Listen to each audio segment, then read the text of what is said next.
Hello everyone, welcome to the official YouTube channel of zenith academy. আমি Shantanu sir. আজকে PSC clerkship men's মানে part 2 এর English এবং Bengali descriptive paper নিয়ে আমি একটু আলোচনা করব। বেসিক্যালি আমি তোমাদের কিছু টিপস দেব, যেগুলো ফলো করলে তোমরা তোমাদের মার্কসটাকে বেশ কিছুটা বাড়াতে পারবে। আর যাদের মার্কস কমে যাচ্ছে, সেই মার্কস কমে যাওয়াটা আটকাবে। তো প্রথমে আমি প্রত্যেকটা টপিক ধরে ধরেই তোমাদের সঙ্গে ডিসকাস করব, যাতে ফার্দার এই রিলেটেড আর ভিডিও আমাকে বানাতে না হয়। এই ভিডিওটা পুরোটা দেখলে তোমরা তোমাদের ডাউটগুলো আই থিঙ্ক ক্লিয়ার হয়ে যাবে। এবং আরেকটা যেটা ব্যাপার, যে অনেকেই অনেক রকম প্রশ্ন করছো এই মেন্স নিয়ে, তো সেই প্রশ্নের উত্তরগুলো আমি ভিডিওর মধ্যেই দেওয়ার চেষ্টা করব। তাই ভিডিওটা হয়তো একটু লেন্দি হবে, সবাই মন দিয়ে একটু দেখবে। হাতে আমাদের আর এক সপ্তাহ বাকি নেই। আজকে মানডে, কামিং সানডে এক্সাম আছে, তো 7 দিনও হাতে সময় নেই। তো এই অল্প সময়ের মধ্যে প্রত্যেকেই আমি জানি মক দিচ্ছ, প্র্যাকটিস করছো। প্র্যাকটিসটা কন্টিনিউ করো, এটা খুব দরকার।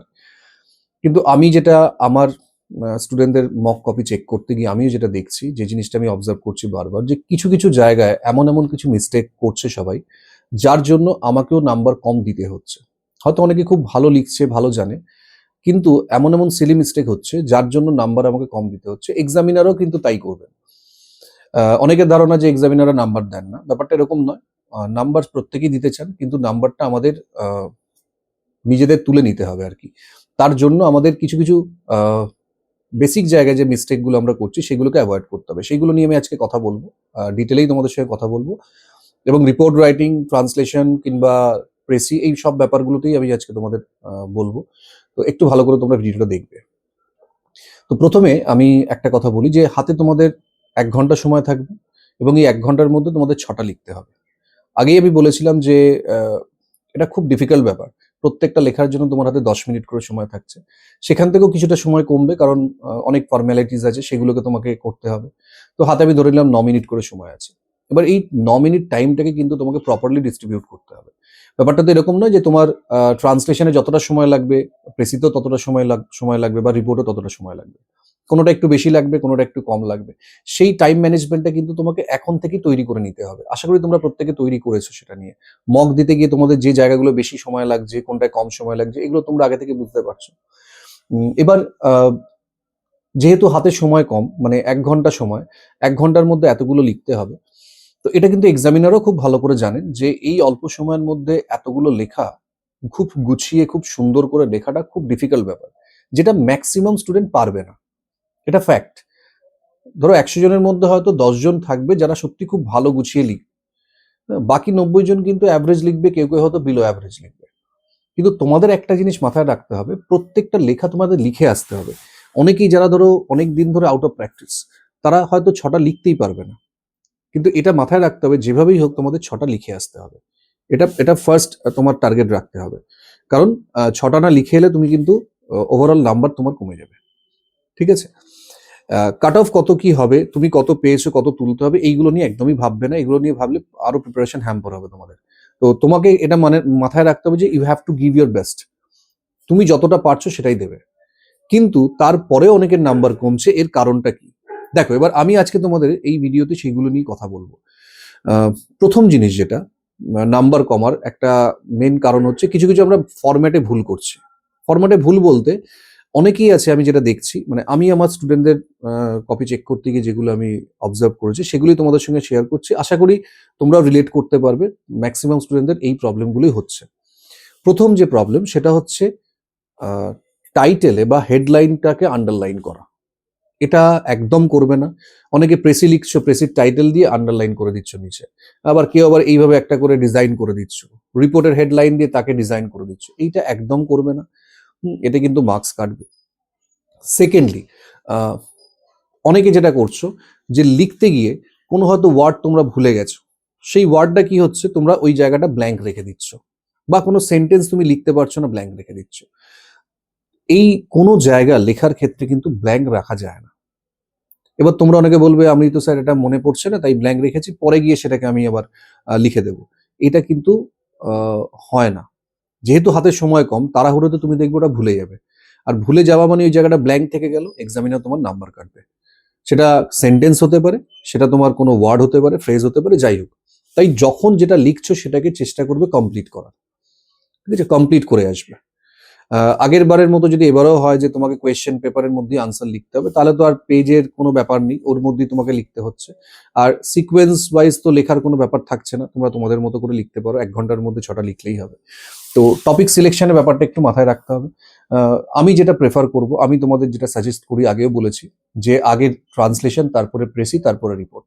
কারণ ট্রান্সলেশনে সব থেকে বেশি নাম্বার থাকছে, ইট ক্যারিজ 20 মার্কস। প্রত্যেকটা ইংলিশেও 20 থাকছে, বেঙ্গলিতেও 20 থাকছে। ট্রান্সলেশন যদি কেউ ভালো লিখতে পারে, সে কিন্তু অনেকটা নাম্বার পেয়ে যাবে। এবার তোমাদের মনে হতে পারে যে কেন রিপোর্ট আমরা প্রথমে লিখবো না।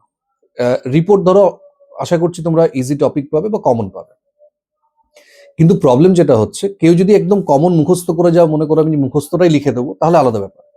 কিন্তু কেউ যদি মনে করো নিজে ভেবে লিখবো, তো সেক্ষেত্রে প্রথমের দিকে রিপোর্ট অ্যাটেম্প করলে কি হবে, যে তোমার অনেকটা সময় চলে যাবে। কারণ রিপোর্ট তো তোমাকে বানিয়ে লিখতে হবে, তো সেক্ষেত্রে কিন্তু ধরো দেখা গেলো 12-13 মিনিট তোমার রিপোর্টেই চলে গেল। এবার প্রবলেম কি হবে, কম সময়ের মধ্যে তুমি একটা প্রেসি বা ট্রান্সলেশন করতে পারবে না। স্পেশালি প্রেসির ক্ষেত্রে তোমার একটা পড়ে বুঝে একটা টাইম দিতে হবে। রিপোর্ট কি হয়, কম সময় থাকলেও তুমি কিন্তু আরামসে আনসার করে চলে যেতে পারবে।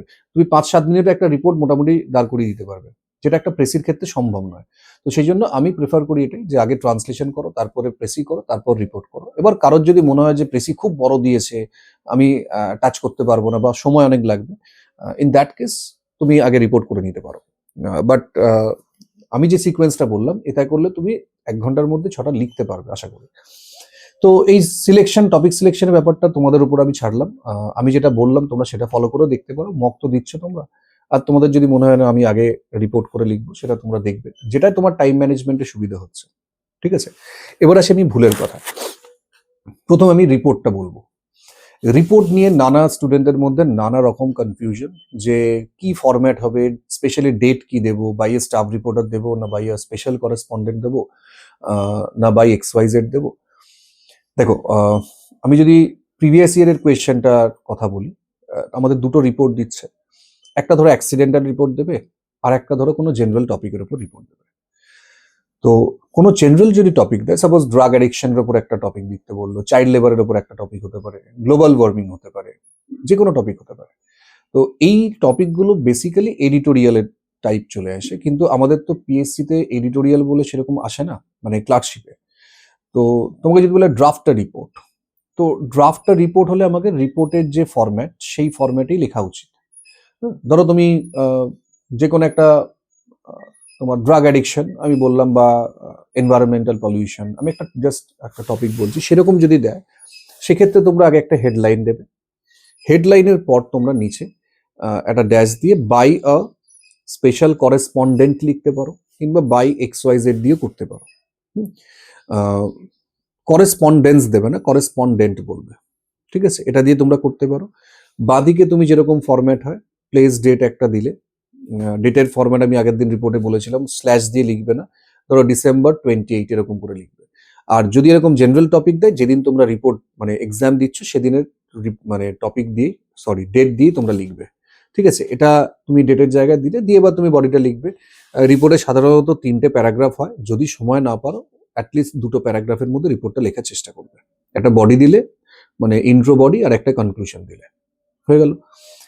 এইবার আসি আমি ফ্যাকচুয়াল রিপোর্ট বা কোনো অ্যাক্সিডেন্টাল রিপোর্ট যদি দেয়। যদি তোমাকে এরকম বলে দেয় যে write a report on a plane crash, বা write a report on a road accident, বা বিল্ডিং কোল্যাপস, এর উপর একটা তুমি রিপোর্ট লেখো। এখানে তোমায় কিছু বলে দিল না কিন্তু, বা অনেক সময় এরকম বলে দেয় right XYZ in place of name and places. তো এক্ষেত্রে তুমি ইমাজিনারি প্লেস দেবে। ইমাজিনারি প্লেস মানে এরকম নয় তুমি হাওড়ায় থাকো, তুমি বলে দিলে আমি বর্ধমান, এরকম নয় কিন্তু। XYZ ABC PQ এরকম করে তোমরা মানে যে কোনো কিছুর নাম দিলে এই ওয়ার্ডগুলো, লেটারগুলো ইউজ করবে তোমরা ক্যাপিটালে। আচ্ছা, এইবার প্রশ্ন হচ্ছে যে এই ধরনের যদি রিপোর্ট দেয়, অনেকেই তোমরা কমেন্টে মানে কোয়েশ্চেন করছো যে ডেট কিরকম হবে। আমি ধরে নিলাম নর্থ বেঙ্গলের ফ্লাডের ওপর তোমাকে একটা রিপোর্ট দিল। সাধারণত যদি কোনো নিউজ পেপার রিপোর্ট দেয়, নিউজ পেপার রিপোর্টের নিয়ম কি, আমরা যেদিন ঘটনাটা ঘটছে তার 1-2 দিনের মধ্যে সেই দিনই আমরা রিপোর্টটাকে লিখি আর কি, রেডি করি। কিন্তু নিউজ পেপার রিপোর্ট যদি এরকম দেয়, সেক্ষেত্রে পয়েন্টস প্রোভাইড করাটা উচিত। কবে নর্থ বেঙ্গলের ফ্লাড হয়েছে, কোথায় কোথায় হয়েছে, কি কি ক্যাজুয়ালিটি, মানে কতগুলো ক্যাজুয়ালিটি আছে, মানে এই পুরো ব্যাপারটা কিন্তু থাকাটা উচিত। কিন্তু তো সেটা যদি তোমাকে দিয়ে দেয়, তোমাকে ডেট বলে দিল, ধরো বললো 5th অক্টোবর, তখন তুমি 5th অক্টোবর বা 6th অক্টোবর দিয়ে লিখলে, লিখে তুমি পুরো ফ্যাক্টটাকে ওখানে এক্সপ্লেন করলে। তো কিন্তু যদি এরকম দেয় যে শুধু বলে দিল write report on the flood in north Bengal, তো সেই ক্ষেত্রে যে আমার মনে হয় যেদিন তোমরা রিপোর্ট লিখছো সেই দিনের ডেট দিয়ে তুমি রিপোর্টের বডির মধ্যে কবে হয়েছে, কতদিন চলেছে, কিভাবে হয়েছে, সেই ব্যাপারগুলো তুমি সেখানে লিখতে পারো, যেহেতু তোমাকে এখানে বলে দেয়নি যে ডেটটা এখানে মেনশন করতে। কিন্তু নর্থ বেঙ্গলে যদি ফ্লাডের ওপর তোমাকে দিয়ে দেয় বা আহমেদাবাদ প্লেন ক্র্যাশের ওপর দেয়, মানে কোনো ফ্যাকচুয়াল যদি কোনো ইভেন্টের ওপর রিপোর্ট লিখতে দেয়, you have to mention proper names. মানে এখানে কোনো ইমাজিনারি নেম দেওয়ার দরকার নেই, এক্স ওয়াই জেড এবিসি, তুমি যেখানে হয়েছে, যেভাবে হয়েছে, সব নামগুলো তোমরা কিন্তু এখানে মেনশন করবে। ঠিক আছে, এরকম করে তোমরা কিন্তু লিখবে। যদি না ওখানে কোয়েশ্চেনে বলে দেয় রাইট এক্স ওয়াই জেড, সাধারণত যদি ফ্যাকচুয়াল রিপোর্ট হয় সেক্ষেত্রে বলে না। ফ্যাকচুয়াল রিপোর্ট হলে তোমাকে যেগুলো ফ্যাক্ট সেগুলোই তোমাকে দিতে হবে। আচ্ছা, এবার আমি ডেটের কথাটা আমি কেন বলছি সেদিনের ডেট দিয়ে লিখবে, ধরো এরকম তো অনেক ঘটনা আছে যেগুলো ধরো সারা বছর ধরে ঘটছে, সব ঘটনার তো ডেট আমাদের পক্ষে মনে রাখা সম্ভব না। হ্যাঁ, তাই সেই ডেটটা তুমি এক্স্যাক্টলি কি করে দেবে? তো সেই জন্য তুমি যেদিন লিখছো সেই দিনের, মানে পরীক্ষা দিচ্ছ সেই দিনের ডেট দিয়ে বডির মধ্যে সেই ডেটটা দেওয়ার চেষ্টা করবে। আর যে ইনফরমেশনগুলো তুমি জানো না, ধরো দেখা গেল যে আহমেদাবাদ প্লেন ক্র্যাশে কতজন মারা গেছে তোমার ঠিক জানা নেই, কিন্তু তুমি জানো অনেকে মারা গেছে, তো সেক্ষেত্রে তুমি হান্ড্রেডস অফ পিপল বলতে পারো, মোর দ্যান 100 পিপল বলতে পারো, বা মেনি পিপল বলতে পারো। এইভাবে তোমরা লিখবে, কিন্তু তুমি ধরো জানো না এক্স্যাক্টলি কজন মারা গেছে, তুমি একটা বলে দিলে এত পিপল ডায়েড, এরকম দেবে না কিন্তু। ঠিক আছে, এইবার লেখার ক্ষেত্রে মানে আমাদের ল্যাঙ্গুয়েজ পেপারে ইনফরমেশনটা কিন্তু অতটা ম্যাটার করে না। ঠিক আছে, কারণ এটা তো কোনো জিকের পেপার তো নয় যে তোমার থেকে ইনফরমেশন চাওয়া হচ্ছে। ল্যাঙ্গুয়েজ পেপারে অ্যাকচুয়ালি কি দেখতে চাওয়া হয়, তুমি কতটা ইংলিশটা লিখতে পারো বা কতটা বাংলাটা লিখতে পারো, মানে তোমার ওই ল্যাঙ্গুয়েজে, ভাষাতে দক্ষতা কতটুকু আছে। তো সেখানে কিন্তু ইনফরমেশন ততটা ম্যাটার করবে না, এখানে তোমার লেখার যে সেন্টেন্স কনস্ট্রাকশনটা ম্যাটার করবে। তাই সবসময় লেখাটাকে পুরো ইনফরমেটিভ বানাবে না, লেখার কনস্ট্রাকশনটা ঠিক রাখবে, টেন্স ঠিক রাখতে হবে, স্পেলিং ভুল করা যাবে না, সেন্টেন্স কনস্ট্রাকশনে কোনো গন্ডগোল করা যাবে না, এই জায়গাগুলোর উপরে কিন্তু তোমার বেসিক্যালি নাম্বারটা দেবে। তো রিপোর্ট নিয়ে যারা অতিরিক্ত ভাবছো, আমি বলবো এত ভাবার কোনো কারণ নেই, রিপোর্ট যেগুলো দেবে তোমরা লিখতে পারবে। যদি মনে হয় যে তোমার কোনো জেনারেল ইভেন্টগুলো লিখতে অসুবিধা হচ্ছে, তোমরা ফ্যাকচুয়াল ইভেন্টগুলো লিখতে পারো। আমার মনে হয় একটা ধরো ইমাজিনারি ইভেন্ট হয়তো দিতে পারে, একটা জাস্ট বললো ফ্লাডের ওপর রিপোর্ট লেখো বা অ্যাক্সিডেন্টের ওপর রিপোর্ট লিখো, তো সেক্ষেত্রে তোমরা তোমাদের মতো করে ডেট দিয়ে, ধরো তুমি যেদিন লিখছো সেদিনের ডেট দিলে আগের দিন ঘটনাটা ঘটেছে, আমি এই রিপোর্টের ওপর তো একটা ক্লাস করিয়েছি, তো সেই ডেট দিয়ে তোমরা লিখতে পারবে। তো ডেট নিয়ে অতটা মানে টেনশন করার কোনো কারণ নেই। তবে বডির মধ্যে যেটা লিখবে ফ্যাকচুয়াল রিপোর্ট হলে প্রপার জিনিসগুলো একটু দেবে। আর অনেকে যেটা করছো রিপোর্টে, অ্যাক্সিডেন্টাল হোক বা যে কোনো রিপোর্টের ক্ষেত্রে, অতিরিক্ত তোমরা ডিরেক্ট স্পিচ ইউজ করছো, এ এটা বলেছে, ও ওটা বলেছে, এত ডিরেক্ট স্পিচ দেবে না, এক থেকে দুটো কোটেশন দিলেই ইনাফ। পুরো লেখাটা যেন মানে কোটেশন সেন্টার্ড না হয়ে যায়, এত কোটেশন দেওয়ার দরকার নেই, এক থেকে দুটো কোটেশন দেবে, ব্যাস, তাহলেই হবে। ঠিক আছে, তো এইগুলো একটুখানি আমাদের রিপোর্টের ক্ষেত্রে মাথায় রাখতে হবে, যে ভুলগুলো তোমরা অনেকে করছো। অনেকে বাইয়াস স্টাফ রিপোর্টার দিতেই ভুলে যাচ্ছ, অনেকে টাইটেল ঠিকঠাক করে লিখতে পারছো না। হ্যাঁ, তো এইগুলো কিন্তু আমাদের একটুখানি মাথায় রাখতে হবে। আর একটা ব্যাপার রিপোর্টে যেটা খুব ইম্পর্টেন্ট, ধরো কোনো একটা অ্যাক্সিডেন্টাল রিপোর্টের কথাই বলছি, সেখানে ধরো দেখা গেল যে 2জন বা 3জন মারা গেছে, আর ধরো 10জন বা 12জন ইনজিওর্ড হয়েছে। সবসময় টাইটেলের মধ্যে আহ, কজন মারা গেছে সেটা কিন্তু রাখার চেষ্টা করবে।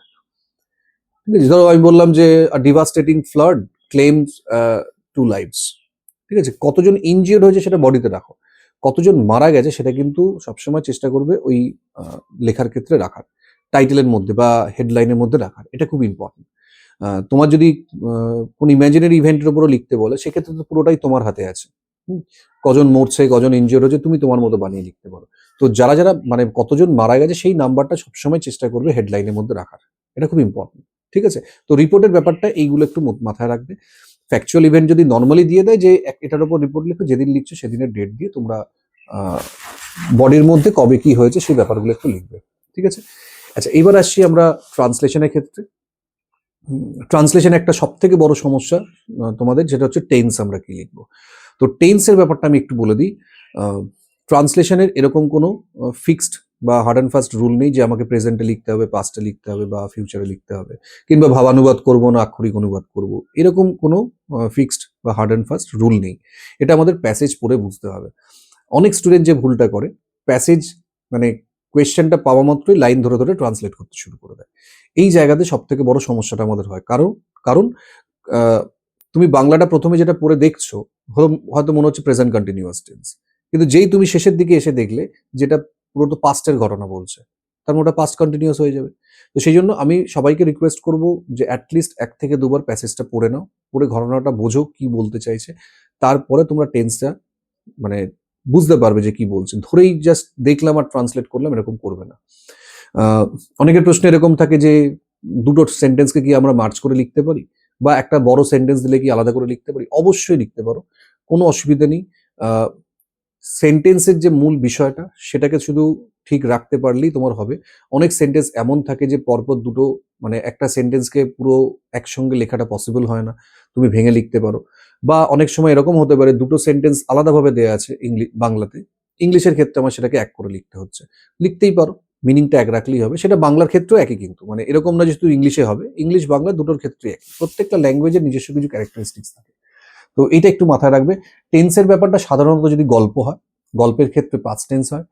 কোনো জিওগ্রাফিক্যাল ডেসক্রিপশন বা কোনো ন্যাচারাল ডেসক্রিপশন যদি থাকে, বা কোনো ইউনিভার্সাল ট্রুথের উপর যদি কিছু লেখা হয়, তখন আমরা সেটাকে প্রেজেন্ট টেন্সে লিখি।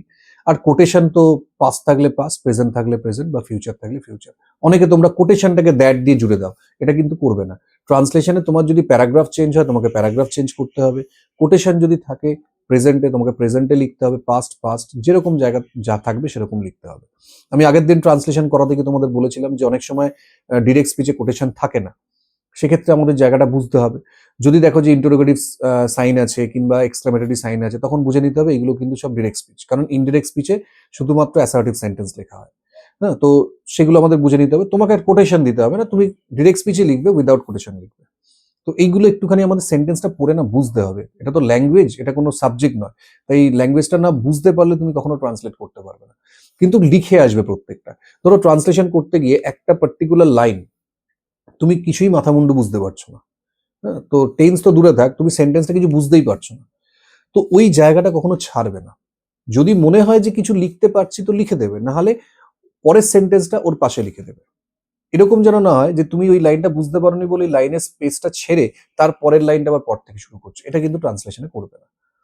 ঠিক আছে, এইগুলো কিন্তু একটু মাথায় রাখবে, কোনো জায়গা ছাড়বে না। আর টেন্স বুঝতে গেলে প্যাসেজটা একটু বুঝতে হবে। গল্প হলে সাধারণত ওটা পাস্ট টেন্সে হয়। যে আমি আহ, রাম এলো, এটা কিন্তু পারফেক্ট করবে না, এটা কিন্তু সিম্পল পাস্টে আমরা করতে পারি। মানে ডিপেন্ড করছে কি টেন্সে আছে আর কি। যদি গল্প হয়, গল্পের ক্ষেত্রে অনেক সময় আমরা কন্টিনিউয়াস টেন্স ইউজ করি। যেমন আমি যদি এরকম বলি যে আহ,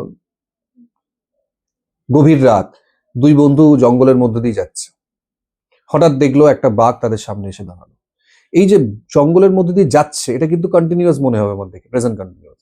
কিন্তু যখনই বলছে যে হঠাৎ দেখলো তারা একটা বাঘ তার সামনে এসে দাঁড়ালো, দেখো পাস্ট হয়ে গেল, তার মানে যাচ্ছেটা ওয়াজ গোয়িং হবে, এখানে কিন্তু ইজ গোয়িং হবে না। এই আগে পরে সেন্টেন্স পড়লে তবে তুমি বুঝতে পারবে ওটা অ্যাকচুয়ালি কি টেন্সে আছে। ঠিক আছে, এটা একটু মাথায় রাখবে। কিছু কিছু ওয়ার্ডের ক্ষেত্রে আমাদের ইংলিশ আমরা বুঝতে পারি না। হ্যাঁ, কিছু কিছু গাছের নাম বা আমাদের বাংলা অনেক টার্ম আছে যেগুলোর প্রপার ইংলিশ আমাদের জানা নেই, তখন সেগুলোর জাস্ট মূল বিষয়টা বুঝে তোমরা করে দেবে। ধরো একটা ফলের নাম দিয়েছে, হ্যাঁ, তো সেই ফলটা তুমি মানে জানো না, তখন তুমি ফ্রুট দিয়ে লিখে দেবে, ছাড়বে না কিন্তু জায়গাটা। ঠিক আছে, কারণ সবকিছুর তো আর কিন্তু সব সব বাংলাকে ইংলিশ করার চেষ্টা করবে না। যদি তোমার মনে না থাকে জিনিসটা, জাস্ট ওর মিনিংটা বুঝে তুমি ওটাকে ট্রান্সলেট মানে ভাবানুবাদ করে চলে যাবে সোজা কথা, কিন্তু লিখে আসবে ওই জায়গাটা। ঠিক আছে, তো ট্রান্সলেশনে এই ব্যাপারগুলো একটু মাথায় রাখবে। ট্রান্সলেশনটা খুব ইম্পর্টেন্ট, অনেকটা নাম্বার থাকছে, তাই এই ব্যাপারগুলো একটু আমাদের মাথায় রাখতে হবে। আচ্ছা, এবার আসছি আমরা প্রেসিতে। প্রেসিটা সব থেকে আমাদের গন্ডগোল হয়, কারণ মূল ভাবটাই আমরা বুঝতে পারি না অনেকে। এটা হচ্ছে ল্যাক অফ প্র্যাকটিস। অনেকেই আছে যারা ধরো জাস্ট 1-2 মাস ধরে প্র্যাকটিস করছো, তো তাদের এই প্রবলেমটা বেশি হচ্ছে। তাদের জন্য আমি বলবো প্রেসিটাও অন্তত 1-2 বার পড়ো, পড়ে টাইটেলটা, টাইটেল সাধারণত প্রেসির প্রথম 2-1টা লাইন বা শেষের 2-1টা লাইনের মধ্যে থাকে। হ্যাঁ, এইটা একটুখানি দেখে বুঝে নিতে হবে তোমাদের। প্রেসিড টাইটেলের কিছু নিয়ম আছে যেগুলো তোমাদের মাথায় রাখতে হবে। যেমন টাইটেলে তোমরা ফাইনাইট ভার্ব ইউজ করতে পারবে না, টাইটেলে বেশি শব্দের ব্যবহার করতে পারবে না, 2 থেকে 4টে ওয়ার্ডের মধ্যে টাইটেল লেখার চেষ্টা করতে হবে। আন্ডারলাইন তো করা যাবে না, আমি আগেই বলেছি। আর কোনো ফ্রেজ বা ওয়ার্ড, মানে ওয়ার্ড তুমি কপি করতেই পারো, কিন্তু ফ্রেজ বা কোনো ক্লজকে প্রেসিতে কপি করা যায় না, এক্সাম্পল তোমরা দিতে পারবে না। এই ব্যাপারগুলো একটু মাথায় রাখতে হবে। এইবার যদি প্রেসিতে আই বা ইউ দিয়ে থাকে, কখনো আমরা কিন্তু যখন প্যাসেজ করবো, মানে প্রেসিটা করবো, প্যাসেজে যদি আই ইউ থাকে, কখনো আই ইউ লেখা যায় না। তোমাকে অ্যাকর্ডিং টু দ্য ন্যারেটর দিয়ে লিখতে হতে পারে, বা হি দিয়ে লিখতে হতে পারে, ওয়ান দিয়ে লিখতে হতে পারে, কিন্তু আই ইউ প্রেসিতে কখনো ইউজ করবে না, কেটে দেবে। ঠিক আছে? এবার প্রেসি হয়তো তোমাকে এমন দিতে পারে, 2টো প্যারাগ্রাফ দিয়ে দিল, ছোট ছোট 2টো প্যারাগ্রাফের উপর প্রেসি লিখতে বললো। তুমি যখন প্রেসি লিখবে সবসময় কিন্তু সিঙ্গেল প্যারাগ্রাফ হবে, প্রেসিতে কিন্তু 2টো প্যারাগ্রাফ হয় না, একটা প্যারাগ্রাফই তোমাকে প্রেসি লিখতে হবে। বা অনেক সময় এমন এমন কিছু ওয়ার্ড থাকলো যে ওয়ার্ডের তুমি মানে জানো না, ওই জায়গাতে আমাদের সব থেকে বেশি প্রবলেম হয়, কারণ ওই ওয়ার্ডে গিয়ে আমি আটকে গেলাম, এই ওয়ার্ডের মিনিং না জানলে আমি কি করে লিখবো? ইন দ্যাট কেস এইটাকে জাস্ট মানে তোমাকে স্কিপ করে বেরিয়ে যেতে হবে। ওভারঅল মিনিংটা বুঝে তোমাকে একটা আনসার করে চলে আসতে হবে। একটা ওয়ার্ড বা সেন্টেন্স বুঝতে পারছো না বলে ওখানে আটকে গেলে হবে না, কারণ বারবার মাথায় রাখতে হবে তোমার হাতে খুব অল্প সময় আছে, অল্প সময়ের মধ্যে পড়া লেখা দুটোই করতে হবে। যারা একদম কিছু বুঝতে পারবে না তারা, মানে এটা বলা উচিত নয় বা লেখাও সেইভাবে উচিত নয়, তবুও বলবো যেটুকু মানে দেখতে পাচ্ছ সেন্টেন্সে, যা বুঝছো সেটা জাস্ট লিখে দিয়ে চলে আসবে। দেখো এত কিছুর পরেও কিন্তু একটা জিনিস ম্যাটার করবে, সেটা হচ্ছে তোমার কপিটা কোন এক্সামিনার চেক করবে। এটা কিন্তু একটা খুব বড় সমস্যা আর কি, কারণ প্রত্যেকের কপি চেক করার ধরন এক নয়। কিন্তু অনেকেই আছেন যারা ধরো ছোট ছোট মিস্টেক গুলোকে ওভারলুক করে নাম্বার দেন, অনেকে আছেন আবার ধরো খুব স্ট্রিক্ট, ছোট ছোট ভুল করলে সেগুলোকে নাম্বার কেটে নেন। তো এইটা কিন্তু পুরো ডিপেন্ড করছে এক্সামিনের উপর কিরকম হয়। অনেকে জন্য বলে স্যার পরীক্ষা ভালো দিয়ে নাম্বারটা কম পেলাম, হয়তো তোমার এই ছোট ভুলগুলোকেই ওনারা নাম্বার কেটে দিয়েছেন। তো এটা কিন্তু হতে পারে, বাট ওর উপর ডিপেন্ড করে আমরা তো পরীক্ষা দিতে পারবো না। তাই যতটা পারবে একটু পরিষ্কার পরিচ্ছন্ন করে লিখবে। অনেকের হয়তো হাতের লেখা ভালো নাও হতে পারে, কিন্তু ইট মাস্ট বি লেজিবল, লেখাটা যেন বোঝা যায়। তোমার লেখা যদি পড়ে বুঝতে ওনাদের অসুবিধা হয় তাহলে কিন্তু নাম্বার কাটবে। আর যখন লিখবে 2টো লাইনের মাঝখানে একটু গ্যাপ রাখার চেষ্টা করবে, যাতে যদি কোনো কারেকশন করতে হয় ওটাকে জাস্ট পেন থ্রু করে উপরে তুমি লিখতে পারো। নাহলে তুমি এমন লিখলে 2টো লাইনের মাঝখানে কোনো গ্যাপ নেই, তখন কারেকশন করে যখন তুমি লিখবে না তখন এক্সামিনার বুঝতে পারবে না। আর কাটার নিয়ম হচ্ছে জাস্ট পেন থ্রু করবে, এটাও একটা বড় ভুল। কিন্তু অনেকে কি করছো, জাস্ট একদম কেটে জিনিসটাকে নোংরা করে দিচ্ছ খাতাটাকে, এটা করবে না। যদি কোনো লাইন বা ওয়ার্ড তোমার মনে হয় ভুল হয়েছে, ওটাকে জাস্ট পেন থ্রু করবে, একটা লাইন মাঝখান দিয়ে টেনে দেবে, তাহলেই হবে। ওটাকে কিন্তু পুরো হিজিবিজি করে কাটবে না। এইটা একটা বড় ভুল অনেকে করছো। এই জিনিসগুলো কিন্তু অবশ্যই তোমাদের মাথায় রাখতে হবে। প্রেসি মানে 1/3 লেখার চেষ্টা করতে হবে, একটু কম বেশি হলো ঠিক আছে, কিন্তু যেন অনেকটা বড় না হয়ে যায়। এটা ইনস্ট্যান্ট তোমাকে কিন্তু ভেবে তৈরি করতে হবে। আরেকটা যেটা হচ্ছে, তোমরা কোয়েশ্চেন লিখে ট্রান্সলেশন লিখে দিচ্ছ, ট্রান্সলেশন প্রেসি ওগুলো কিচ্ছু লিখবে না, জাস্ট কোয়েশ্চেনের নাম্বার দেবে। কোয়েশ্চেনের নাম্বার দিয়ে, মানে নাম্বার তো তুমি কোয়েশ্চেনের নিচেই দিচ্ছ, তো তারপর আর ট্রান্সলেশন বলে কিছু লিখবে না। ঠিক আছে? এটা করার দরকার নেই। প্রেসিতে বক্স না দিলে বক্স তোমরা আলাদাভাবে করবে না। 1/3 লিখতে হবে। ধরো 150টা ওয়ার্ড দিয়েছে, তোমাকে 50টা লিখতে হবে। তুমি কতগুলো লিখলে সেটা ব্র্যাকেটে লেখার কোনো দরকার নেই, ওটা ওটা এক্সামিনার বুঝে নেবেন। তোমাদের ওগুলো কিচ্ছু লেখার দরকার নেই। অনেকে ভুল করছো কি, প্রেসির টাইটেল দিচ্ছ, আগে টাইটেল কথাটা লিখে তারপর টাইটেল দিচ্ছ। এই ভুলগুলো করবে না। টাইটেলের জায়গায় টাইটেল লিখবে, তারপর তুমি লেখা শুরু করবে। মাঝখানে ওইরকম টাইটেল বলে লেখার কোনো দরকার নেই, এক্সামিনার বোঝেন কোনটা টাইটেল আর কোনটা প্রেসি। তো এই ছোট ছোট ভুলগুলোকে কিন্তু তোমাদের একটু অ্যাভয়েড করতে হবে। স্পেলিং মিস্টেক মারাত্মক হচ্ছে সবার, সিলি মিস্টেক যেগুলো, কেউ ধরো টাইটেলে 4 লিখতে হবে, ইউটা কেটে দিয়ে তুমি শুধু FOR লিখে দিচ্ছে। হ্যাঁ, তো এই যে ছোট ছোট ভুলগুলো, এইগুলোই কিন্তু ব্লান্ডার হয়ে যাবে। এক্সামিনার মেইনলি তোমার এইগুলোই দেখবে। ল্যাঙ্গুয়েজ যেহেতু এটা, এখানে তোমার ইনফরমেশনটা অতটা ম্যাটার করবে না, এখানে ম্যাটার করবে তুমি কতটা সঠিকভাবে লিখতে পারছো, ভাষাটা তুমি কতটা জানো। আর যেহেতু এটা কম সময়ের মধ্যে লিখতে হবে, বেশি কঠিন কঠিন শব্দ, কঠিন কঠিন সেন্টেন্স দিয়ে লেখার কোনো প্রয়োজন নেই। এতে তোমার সময় নষ্ট হবে, সময় বেশি লাগবে, এবং ভুলের সংখ্যাও কিন্তু তোমার বাড়বে। তাই সহজ সরলভাবে লিখে আসবে এবং চেষ্টা করবে পুরো 6টাই লিখে আসার, একটাও কিছু ছাড়বে না। রিপোর্ট শেষে লিখলে এই একটা অ্যাডভান্টেজ, তোমার যদি প্রেসি ট্রান্সলেশনে একটু বেশি সময় লাগে, তুমি কিন্তু রিপোর্টে সেটাকে ম্যানেজ করবে, মানে মেকআপ করতে পারবে। কিন্তু রিপোর্টে তুমি বেশি সময় নিয়ে নিলে কম সময়ে তুমি প্রেসিটা লিখতে পারবে না। সেই জন্য আমি বারবার বলছি রিপোর্টটা শেষে লেখার চেষ্টা করবে, বা যাদের খুব সমস্যা তারা আগে লিখতে পারো, এখানে আমার আর কিছু বলার নেই। তবে বেশি প্যানিক করবে না, আর অবশ্যই কোয়েশ্চেন ইনস্ট্রাকশন ভালো করে পড়বে। তোমাকে হয়তো রিপোর্ট এরকমও বলতে পারে, তুমি ধরো reporter, suppose you are a reporter, তোমার নাম ধরো একটা বলে দিল কিছু, দিয়ে তোমাকে বললে এর ওপর একটা রিপোর্ট লেখো, তখন কিন্তু আর XYZ দেওয়া যাবে না, তোমায় কিন্তু প্রপার নাম দিতে হবে। ইনস্ট্রাকশন না পড়ে কেউ আনসার করবে না, কারণ অনেকেই আমরা কি করি, রিপোর্ট দিয়েছে তো রিপোর্টের জাস্ট টপিকটা দেখে নিলাম, সাবজেক্টটা দিয়ে আমি লিখতে শুরু করে দিলাম, এটা করবে না। বা রিপোর্টে তোমাকে এরকম বলতে পারে, right a report on drinking and driving, এর উপর একটা রিপোর্ট লেখো, ঠিক আছে? তো যেটা দিয়েছে সেটাকে না টাইটেলে বসিয়ে দেবে না, চেষ্টা করবে একটু ঘুরিয়ে ফিরিয়ে লেখার, বুঝতে পেরেছো? একটু ঘুরিয়ে ফিরিয়ে লেখা, মানে ধরো তোমাকে একটা বললো যে the bad effect of social media, ঠিক আছে? তো এর উপর একটা রিপোর্ট লিখে তুমি লিখে দিলে ব্যাড এফেক্ট অফ, এরকম দেবে না, টাইটেলটাকে ঘুরিয়ে দেবে, মানে social media a great threat to mankind, এরকম করে ঘুরিয়ে দেবে, বা থ্রেট টু দ্য সোসাইটি, মানে যেটা দিয়েছে এক্স্যাক্ট সেটাকে বসিয়ে দেবে না, একটু ঘুরিয়ে লিখবে, তাহলেই হবে, ঠিক আছে? তো এই ছোট ছোট ব্যাপারগুলো একটু তোমরা মাথায় রাখবে, তাহলেই দেখবে তোমাদের মার্কসটা অনেকটাই বাড়বে। যে ছোট ছোট ভুলগুলো করছো তার জন্য কিন্তু এক্সামিনার বাধ্য হচ্ছেন নাম্বার কাটতে, মানে হবেন আর কি। এই জায়গাগুলো একটু মাথায় রাখবে, অন্তত 2 মিনিট যদি সময় তোমরা এক্সট্রা রাখতে পারো খুব ভালো হয়, একবার অন্তত যদি রিচেক করতে পারো জিনিসটাকে, তাহলে একটা সুবিধা কি হবে, এই যে আনইনটেনশনালি যে ভুলগুলো তোমরা করে দিচ্ছ, অনেকে ধরো দে লিখতে গিয়ে দা লিখে দিচ্ছ, হুম, আবার ধরো পরপর দুটো দা বসে গেছে, এই যে ছোট ছোট ভুলগুলো, এগুলো এক্সামিনারও বুঝতে পারবেন যে তুমি এটা আনইনটেনশনালি করেছো, কিন্তু ওই যে বললাম ভুল হলে তো ওনাকে এটা কাটতেই হবে, তুমি চাইলেও নাম্বার দিতে পারবেন না। তো এই যে ভুলগুলো তোমরা কিন্তু রেকটিফাই করতে পারবে। বা অনেক জায়গায় কিন্তু অনেক মেজর মিস্টেক হয়ে যায়, ধরো একটা সেন্টেন্স লিখতে গিয়ে তুমি লিখেছো বাট দিতেই ভুলে গেছো, দুটো সেন্টেন্সকে জয়েন করে দিয়েছো। তো এই যে জিনিসগুলো একবার যদি তুমি গো থ্রু করো তোমার লেখাগুলোকে, তাহলে অনেকটা কিন্তু কারেকশন তুমি করে নিতে পারবে, তার ফলে কিছুটা নাম্বার হলেও তোমার ওখান থেকে বাড়বে। তো এই জায়গাগুলো একটুখানি ফলো করো, করে লেখো, আশা করি তোমরা যে মকগুলো দিচ্ছ নেক্সট টাইম এইগুলোকে মাথায় রেখে একটু মকগুলো দেবে, তাহলে দেখবে তোমাদের মকের নাম্বারটাও কিছুটা বাড়বে, ঠিক আছে? তো আমার এই কথাগুলো একটুখানি ফলো করে চললে আমার মনে হয় তোমাদের ভালো হবে। এরপরও যদি তোমাদের মনে হয় যে আরো কিছু কোয়েশ্চেন আছে বা কিছু আমি স্কিপ করে গেলাম, সেটা তোমরা কমেন্টে জানাবে, আমি চেষ্টা করব সেগুলোর উপর একটা ভিডিও করার বা কমেন্টে আনসার দেওয়ার।